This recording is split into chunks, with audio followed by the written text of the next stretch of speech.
Good afternoon. This afternoon we have today in our studio Annie-May de Bresson, who spent a couple weeks in Paris, and after talking to her, I discovered that she mainly went to see some plays in France, and she's going to describe those plays because in San Francisco and in the United States we are now aware of what's happening really in Paris, in these areas. Welcome to the French American television program, Annie-May. Nous allons parler en français, étant donné que vous parlez français. Vous dites que vous avez passé, disons, 2 semaines à Paris et que vous étiez surtout, disons, c'était un voyage de séjour. Hein. Vous étiez plutôt en vacances. Si vous avez... J'étais en vacances pour visiter de la famille, mais comme toujours, quand je suis à Paris, j'essaye d'y faire autant que possible parce que c'est une ville qui est tellement vibrante et vivante qu'on il y a tellement de choses qui se passent. Tout le temps, c'est incroyable. C'est-à-dire il y a l'embarras du choix du point de vue théâtre et du point de vue cinéma, du point de vue architecture.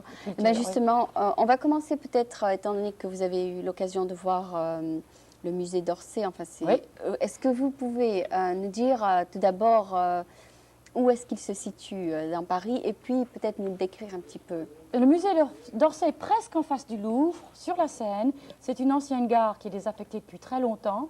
À un moment, on a menacé de la détruire pour construire des immeubles modernes. Dieu merci, cela a été enrayé. Ah, d'accord. Et tout récemment, donc, ce musée a été complété pour être le nouveau musée du 19e siècle, c'est-à-dire les impressionnistes de l'école dite des pompiers, de sculpture, enfin, et d'architecture aussi d'ailleurs. Du 19e siècle. Oui, du 19e siècle. Et est-ce que vous avez eu l'occasion de voir quels sont les artistes qui ont pu avoir la chance d'être représentés dans ce musée? Et on pense surtout aux impressionnistes, n'est-ce pas? On pense à Renoir, Manet, Monet, Degas, Gauguin, Douanier-Rousseau, tout cela. Mais il y a aussi des artistes des sculpteurs comme Bouguereau, Rodin, énormément de sculpteurs, enfin, tout ce qui représente la France artistique du 19e siècle en fait. Ok, donc c'était une gare, vous dites? C'était une gare somptueuse, oui, avec des énormes voûtes de verre et de fer et d'acier. Enfin, toute l'emblée du 19e siècle, c'était vraiment architecturalement, enfin, techniquement, c'était assez extraordinaire. La nef est beaucoup plus grande que Notre-Dame, par exemple. D'accord. Et alors, le problème était bien sûr qu'on a cette espèce de hangar, et qu'est-ce qu'on va faire pour que ça soit un musée? Parce qu'on ne peut pas, évidemment, pendre des tableaux dans le vide. Ah, d'accord. Alors, ils ont mis des murs, alors. Donc, ils ont mis des murs. Ils ont fait une espèce d'architecture intérieure qui était évidemment la seule chose à faire. Je dois dire que je ne suis pas toujours d'accord sur ce qu'ils ont choisi de faire. C'est une architecte italienne qui l'a faite, qui s'appelle Gaia Aulanti. Oui. Et elle a respecté la voûte, qui a donc toute son apparence d'origine. Et dedans, elle a mis une espèce d'allée avec des subdivisions, si vous voulez, des espèces de pyramides, pour pouvoir faire d'autres galeries. D'accord. Et elle s'est servie d'énormément de matériaux, comme il y a du marbre, il y a du granit, il y a du ciment. À mon goût, peut-être un peu trop de choses. Donc, qu'est-ce qui ne vous a pas plu là-dedans? C'est-à-dire la combinaison des matériaux utilisés ou bien les couleurs? Non, les couleurs sont assez douces, on ne peut pas vraiment critiquer. Je crois que c'est peut-être une réaction très personnelle, je vous le dis, mais j'ai l'impression qu'elle a voulu se mettre en valeur, elle a rajouté un autre style d'architecture dans quelque chose qui était déjà valable. D'accord. Alors, on a l'impression de rentrer dans cette énorme salle et d'être dans une espèce d'allée des temples égyptiennes. Pourquoi l'Égypte dans le 19e siècle sur la Seine? C'est un peu ça. Ah, d'accord, donc vous pensez qu'il y a eu un contraste? Oui, qui pour moi choque. Oui, parce que justement, au musée du Louvre, il y a une partie égyptienne où il y a, je crois, savoir ce que vous décrivez, des trucs, les murs blancs. Enfin, les murs blancs, c'est ça. Donc, ça. Oui, je trouvais aussi ça assez choquant lorsque je suis allée voir le musée du Louvre. Il y a des gens qui adorent et il y en a d'autres qui n'aiment pas Orsay. Qui pensent que ça fait un contraste assez choquant, c'est ça. C'est-à-dire,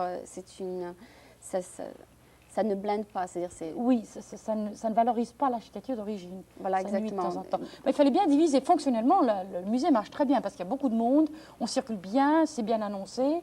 Les galeries sont parfois trop étroites, c'est-à-dire que quand on recule tout à coup, toc, on tombe sur l'autre mur, on ne peut pas prendre assez de recul sur les tableaux. D'accord. Et j'ai quelques hésitations. C'est assez étroit par endroit, pas partout. Oui, Quelquefois, il y a des belles échappées où on voit toute la largeur de la gare. Est-ce que ça a eu du succès quand même? Ah, énormément de succès, les critiques sont très positives, les gens y vont en foule. Il fallait évidemment un endroit... C'est gratuit, c'est payant? C'est payant. Ah bon, c'est payant. Comme le Louvre, oui. Oui, c'est même assez cher. Mais il fallait bien un endroit pour tous ces tableaux qui étaient un peu coincés dans le jeu de paume, coincés par-ci par-là, surtout dans des greniers et dans des caves, quoi. C'était dommage de ne pas les avoir. Ok, pouvez-vous nous décrire aussi un peu le Picasso et puis, enfin, si vous l'avez vu, hein. Alors le musée Picasso, j'ai vu l'été dernier, et pour moi c'est vraiment une pure merveille, parce qu'ils ont pris cet hôtel particulier du XVIIe, XVIIIe siècle, et tout l'esprit de l'hôtel particulier est resté, contrairement à Orsay. D'accord. Et il y a aussi énormément de lumière naturelle, il y a les lumières artificielles aussi, mais il y a les lumières naturelles qu'on a un peu perdues à Orsay. Alors à Orsay, par exemple, vous avez une salle de Renoir, tout éclairé uniformément comme un studio, et tac, tous les Renoirs sont à plat. On perd. C'est sur la scène, on a cette merveilleuse lumière du Nord, cette lumière douce de Paris, qui est perdue. Au Picasso, on a la lumière extérieure, contrôlée par les lumières artificielles, bien entendu. C'est en verre, n'est-ce pas? Parce qu'il y a les grandes fenêtres du 18e. D'accord. Et il y a des meubles de Giacometti. Enfin, tout l'ensemble est d'une réussite pour moi sensationnelle. Ok. Est-ce que vous avez vu Très autre chose agréable. du point de vue architecture ou bien c'est à peu près Oui, il y a les aussi deux? l'ensemble Bofill. C'est un immeuble d'appartements en bordure du 15e, dans un quartier qu'on est en train de refaire. Très monumental. Les Français résistent un petit peu parce que c'est un côté qui leur paraisse un peu fasciste. Oui. Mais d'emblée, de proportions qui me plaît, parce que Paris peut Ça vous a supporter. plu? Ok. Oui, moi je trouve que Paris est une ville très très très futuriste.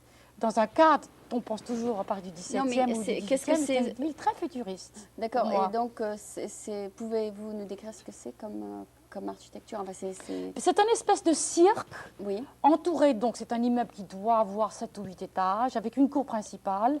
On sent les forces des C'est structures ouvert aux architecturales. touristes, c'est ça? Non, en fait, c'est des résidences particulières. Ah non, d'accord. Oui, c'est d'accord. des appartements. Et qu'on vous laisse visiter de temps en temps? Non, je n'ai pas visité l'intérieur, j'ai vu que l'extérieur. Mais Ça- enfin, on a ça vraiment vous a quand l'impression même de rentrer plu? dans une piazza italienne, quoique Bofill est un architecte espagnol. Ok, on va passer peut-être aux pièces de théâtre que vous D'accord. avez vues, parce que nous n'avons que 12 minutes aujourd'hui. Vous avez donc commencé par voir, disons, une pièce qui, je crois que vous avez beaucoup plu, c'est celle Beaucoup plus. Enfin, j'ai vu plusieurs. J'ai vu des pièces, j'ai vu de l'opéra. L'opéra qui m'a plu énormément. J'aime beaucoup l'opéra. C'est une opéra de Lully qui s'appelle Attis, qui a été refait, pas dans la grande salle de l'opéra, mais dans la salle Favart, dirigée et mise en scène par un Américain qui s'appelle William Christie, qui a étudié le Lully. Donc, c'est une pièce de théâtre, un masque, si vous voulez, de 1676, qui incorpore danse, musique, mime, donc tout beaucoup ce de que vous variétés. voulez, beaucoup de variétés. Ah oui, donc Mais c'est quand pas même le temps de s'ennuyer. une tragédie grecque. Ah bon, C'est pour ça, d'où la couverture d'ailleurs du programme. Et ils ont su faire ça avec une simplicité et une émotion, vraiment, c'était tout aussi émouvant que si on voyait du Verdi ou du Puccini. Ça vous et prenait les vraiment. costumes, ça va vous appeler Les costumes étaient ravissants, ravissants. costumes grecs? Il y avait des costumes, le prologue était fait en costume du XVIIe siècle, grand siècle, avec Ah d'accord. une représentation du roi soleil, etc., avec la pompe, la mise en scène du directeur. Et après ça, c'était du néo-grec, très simple.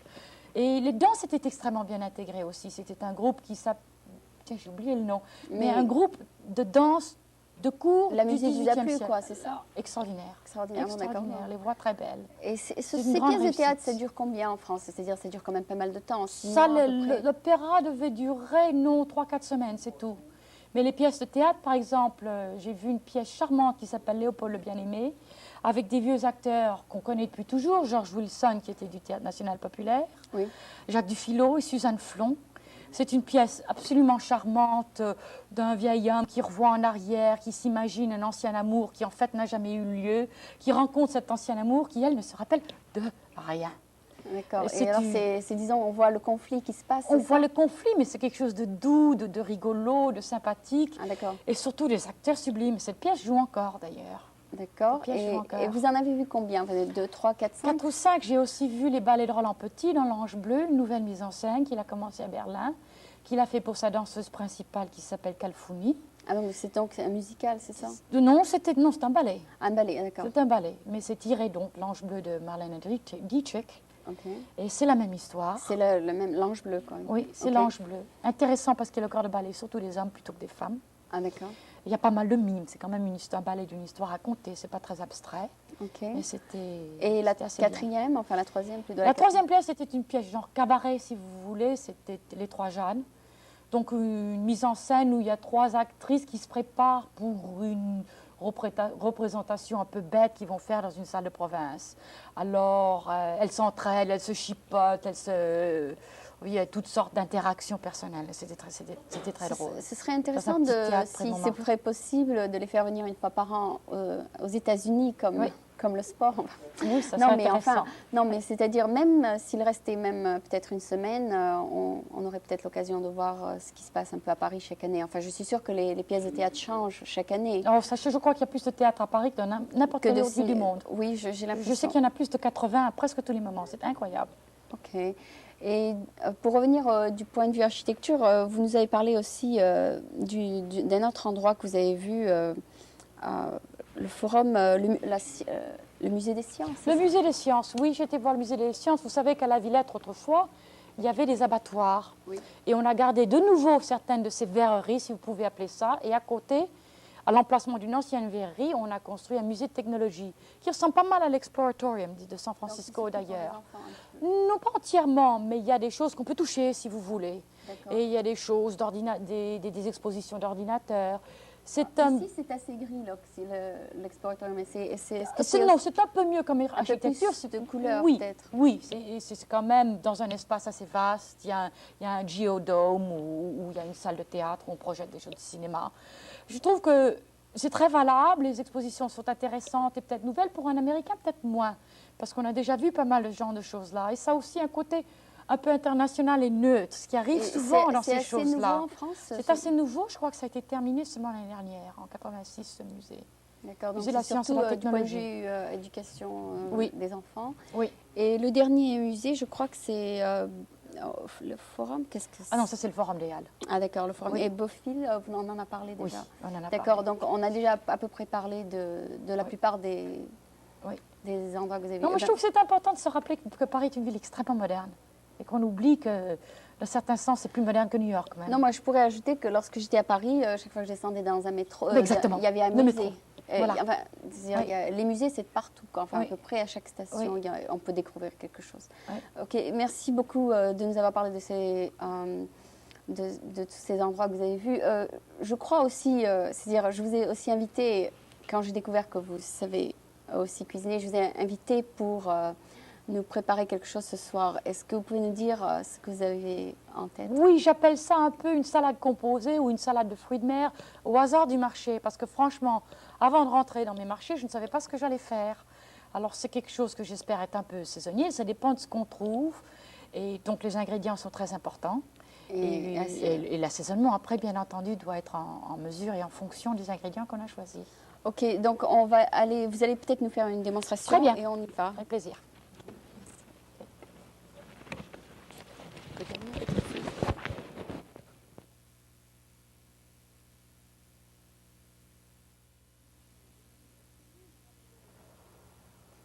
Ok. Animé, est-ce que vous voulez me rappeler le nom de cette recette? Salade composée au hasard du marché. Parce qu'aujourd'hui, quand je suis allée à mon marché de légumes, j'ai trouvé toutes sortes de petites choses terriblement appétissantes. Maintenant, on trouve toutes ces petites laitues, toutes les couleurs avec du cerfeuil, toutes sortes de petites choses. Alors, D'ailleurs, j'ai remarqué qu'il y a plusieurs couleurs, donc il y a plusieurs donc sortes il y a de la laitue. Trévise, il y a la chicorée, il y a de la batavia, il y a du cerfeuil, il y a plein de petites choses, il y a la roquette même. Alors on trouve des tas de petites choses. Alors ça, c'était très appétissant. Après ça, je suis allée chez mon marchand de poissons parce que je voulais une petite entrée pour venir avant le gigot, par exemple. Oui. Et il y avait des très belles crevettes. C'est des crevettes qui viennent d'Alaska. En fait, c'est des bouquets qui s'appellent des spotted prawns parce qu'elles ont des taches qu'on ne voit plus. Et il faut les traiter très rapidement. C'est-à-dire que si on ne les cuit pas le jour même, il faut enlever les têtes parce que les têtes tournent noires. C'est pas mauvais, c'est l'oxydation, mais c'est pas bon. Quand vous dites les traiter immédiatement, les Il faut les bouillir. cuire tout de suite. Les Alors, bouillir. je ne les ai pas bouillis, je les ai fait sauter dans l'huile très chaude pendant 2-3 secondes. 2-3 secondes. 30 secondes de chaque côté, c'est tout. Toc, toc, et puis après ça, on les enlève et on les sale au gros sel. Donc, Il y a aussi des coquilles Saint-Jacques qui étaient très appétissantes. Et là, je les ai fait mariner tout simplement au citron. Pas cuire d'accord, du tout. dans du citron. Dans du citron. Et pas cuite du tout. Et où ça se trouve, ça au Fisherman's Wharf Non, j'ai trouvé à Berkeley parce que j'habite Berkeley. On a d'accord. des tas de petits, tout un coin qui s'appelle le Gourmet Ghetto, où on a vraiment des petits magasins qui sont très soignés, ce qui fait grand plaisir. On pourrait presque être en France, pas tout à fait. Mais vous trouvez plusieurs Beaucoup de petits choses. magasins. Oui. Est-ce que cette recette, c'est une recette que vous avez Improvisée, franchement, sur le moment. Alors, je suis rentrée chez moi et j'avais bien entendu des fines herbes, j'avais envie de fines herbes et j'ai pensé au goût. Alors, quand on fait une salade, il faut équilibrer la douceur, c'est-à-dire l'huile, le sel, le poivre, bien entendu. L'aromate, ici, pour le nez, je vais mettre un peu de safran, parce que j'aime beaucoup ça et je pensais que c'était bon avec les Saint-Jacques. Et aussi l'acidité qui est très importante. Souvent, quand les gens veulent rajouter du sel, ils devraient rajouter de l'acide. Ok, au lieu Et en d'ajouter fait, trop de on sel. goûte très rarement en cuisine. On goûte seulement pour le sel, la mer, le sel, l'acide, le sucre et une autre facilité. Le poivre pour un peu. C'est surtout pour le nez. hâte, oui. C'est surtout le nez. Donc, Ah d'accord. Et l'orange, vous verrez, c'est aussi c'est pour avancé ça à la que je fin. lis. Ah d'accord. parce que si on va équilibrer aussi visuellement. Si on équilibre visuellement, on équilibre aussi au goût, je trouve. Ok, donc vous avez préparé d'avance. Alors j'ai préparé une vinaigrette tout simplement avec un petit peu de vinaigre de champagne, une bonne huile d'olive vierge, c'est-à-dire très verte, très parfumée. C'est une vinaigrette assez douce, c'est-à-dire qu'il y a beaucoup d'huile d'olive pas en proportion. Et on peut trouver tout ça localement. Oui. Alors D'accord. la façon dont font les chefs, c'est d'avoir leur vinaigrette dans une bouteille, on met le pouce et toc, Ah, on d'accord. assaisonne, hop, et puis on arrête quand on veut, comme un robinet. D'accord. Et le meilleur instrument pour assaisonner tout ça, c'est les mains. Il n'y a rien de tel. D'ailleurs, vous savez, une très bonne salade, on la mange avec les mains. D'ailleurs, ça, on est obligé de les manger avec les mains pour les décortiquer. Donc c'est pour ça que vous n'avez pas porté de. J'ai rien de apporté du fourchette. tout. Ah, d'accord. Non, ça fait plaisir de tripoter tout ça. Bon. Ok. Alors voilà ma petite salade de base, tout assaisonnée. On va faire pour que ça soit joli, on va monter ça joliment. Alors le cerfeuil, c'est très commode parce que ça tombe toujours bien. Vous voyez cette petite feuille-là? On va la mettre comme ça là-dessus. Une petite feuille mignonne là, le rouge est joli. Et vous écrivez donc vos recettes au fur et à mesure que vous les créez. Je les crée, quelquefois je les écris pas. Ah, Pour d'accord. donner un petit peu de couleur, je vais mettre un petit peu de safran. Maintenant le safran, je prends du safran fil espagnol qui est meilleur de qualité. Et vous le mélangez avec quoi? Et je le mélange avec cette fois-ci un peu de jus de citron parce qu'il y en a. Mais en principe, toujours un petit peu d'eau et on l'écrase au mortier pour en tirer le goût. Plutôt que mettre les fils. Les fils sont très jolis mais donnent très peu de goût s'ils ne sont pas écrasés. Ok. Alors ça va nous rajouter un peu de couleur. Ça fait un peu œuf de Pâques d'ailleurs, vous voyez. Mhm. On dirait ça a l'air d'être des Oui, œufs c'est maintenant. pour ça que je ne l'ai pas mis avant parce que je ne voulais pas que ça Mais soit ça trop jaune. s'achète Aziz, c'est-à-dire comme ça s'achète déjà préparé. Les coquilles ou les coquilles La Saint-Jacques? chair, cette chair, enfin ça s'appelle des coquilles. C'est les coquilles Saint-Jacques. Et ça s'achète comme ça ou vous devez Non, les non, ouvrir? en France, on les achète dans les coquilles. Et ici, mais on les ici, achète. elles sont toutes prêtes. Elles sont toutes prêtes. Alors, on va faire ça pour du blanc et du jaune.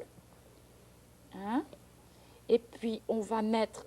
Il faut que ça reste bien monté. Une personne Vous qui voyez, ne c'est s'y plus connaît joli. pas penserait que c'est de l'œuf, peut-être. Oh, oui, Non, ça pourrait presque, faire enfin. du jaune d'œuf. Mais enfin, au goût, ça fera une petite surprise. Et on va prendre quelques petites crevettes et on va les mettre en bataille. Mais alors, les crevettes comme ça, Aziz, Aziz. Oh, elles sont cuites, n'oubliez pas, on les a sautées très vite. Ah oui, c'est beaucoup plus drôle. On Mais- pourrait bien sûr les servir décortiquées, mais c'est moins drôle. ah, d'accord. Et quand meilleur. vous achetez, elles sont vivantes? Presque. Pas tout à fait, Non, malheureusement, mais, mais enfin, presque. non, mais ça fait peur un petit peu. Pourquoi? Ça va pas vous manger? Non, les, mais les c'est petites dire- bêtes ne mangent pas les grosses. Et on met un petit peu ça c'est la ciboulette, Ah bon, du persil c'est du persil. et du cerfeuil. Et l'estragon. Et de Tout ce qui est l'estragon. représenté là d'ailleurs, pour D'accord. donner un peu de goût. Là j'ai fait des petites saletés sur mon assiette. Mais on corrigera ça, comme on fait dans les restaurants après. Non, les crevettes c'est bien meilleur quand c'est cuit dans les carcasses. Ça, tout le goût est là-dedans. Alors quand on a fini, on suce ça, c'est délicieux. C'est-à-dire le jus et reste Alors ça. pour un peu de couleur, on prend ce merveilleux petit gadget. Et Et ça va rajouter la couleur et du goût. En Et mettant de la peau de un citron. petit peu de zeste et un petit peu de zeste d'orange pour que ça soit joli. Et voilà. Vous devriez ouvrir un restaurant, peut-être, un J'ai jour. travaillé dans les restaurants, mais j'aime mieux donner des cours parce que Et vous donnez comme ça, des on ne répète cours pas. souvent, je c'est-à-dire donne des cours presque toutes les semaines à Berkeley, oui, chez moi. chez vous? Alors, ce qu'on fait dans un restaurant quand c'est sale comme ça, c'est qu'on passe vite un coup de torchon à l'extérieur, comme ça. Et voilà, Et c'est déjà assaisonné, donc. c'est assaisonné. Mais et la crevette? La crevette était assaisonnée. Ah, ce qu'on peut rajouter peut-être, c'est un petit peu de gros sel parce que ça brille et que ça donne du croquant. Et que les choses qui ont été cuites à l'huile très vite, frites en fait, ont toujours besoin de sel à la fin. D'accord. Et Voilà. quand vous cuisez ça à l'huile, vous mettez tout simplement de l'huile d'olive et vous faites. L'huile d'olive brûle très vite, alors je fais d'habitude un mélange d'huile d'olive et d'huile d'arachide. Et vous faites sauter de chaque côté. c'est Sauter ça de chaque côté très brièvement pour qu'elle reste. Et on pourrait servir ça tiède d'ailleurs. On pourrait pocher les Saint-Jacques Un et peu les chaud. servir tièdes sur la salade. Sur la salade. Oui, Ok. Ça s'appelle comment à nouveau? des coquilles Saint-Jacques. Des coquilles C'est des Saint-Jacques. scallops. Ok. Des coquilles Saint-Jacques. Scallops. Ok. Voilà. c'est ça. Ok. Ben, merci beaucoup. Alors pour Pouvez-vous nous dire très rapidement Les de quoi est proportions là-dedans. composé et Oui, de alors quoi on est composé? commence par diluer le sel et le poivre dans le vinaigre. Mettons un quart de tasse de vinaigre. Oui, Et on rajoute 5 à 6 fois le volume d'huile d'olive. d'accord. Dans ce cas. Mais enfin, on peut choisir au goût ce Donc qu'on veut comme vinaigre. et comme huile. plus d'huile que Oh, de beaucoup, vinaigre. beaucoup plus. D'accord. D'accord, donc 5 fois plus d'huile que de vinaigre. Oui. Ah, Oui. d'accord. À moins que la personne ait un goût À moins différent. qu'on ait un goût différent. Alors Ah on oui, bien change. sûr, Il ne faut d'accord. pas oublier qu'il y a du citron là-dedans aussi. Donc c'est simplement 4 ingrédients, sel, poivre et puis... Oui, oui, c'est d'accord. une vinaigrette toute Donc simple. c'est tout ça, c'est très simple. Mais le secret de la cuisine, c'est d'avoir très peu de choses qui soient très bonnes. C'est surtout ça. D'accord. Il ne faut pas trop mélanger. Simplement maintenant, dites-moi le nom de ces herbes. Alors, on a le cerfeuil ici, vous voyez, qui est comme une dentelle. Le persil italien, ça s'appelle ici. Ah oui, avec les grosses Et feuilles. l'estragon. Ok, Et l'estragon. d'accord. Et ça s'achète comme ça. Et on peut acheter, oui, dans les bons magasins de légumes, on peut acheter des, Vous les des avez fines herbes trouvées. fraîches. D'accord, merci Oui, beaucoup. en boîte, c'est moins bon. Hein. Non, d'accord, moi je les achète en boîte, mais je suis étonnée que vous ayez pu tout ça frais enfin, aujourd'hui. Oui, oui. Ok, merci beaucoup. On va goûter ça. D'ailleurs, je vais peut-être demander à... Tiens, avec les doigts. Voilà.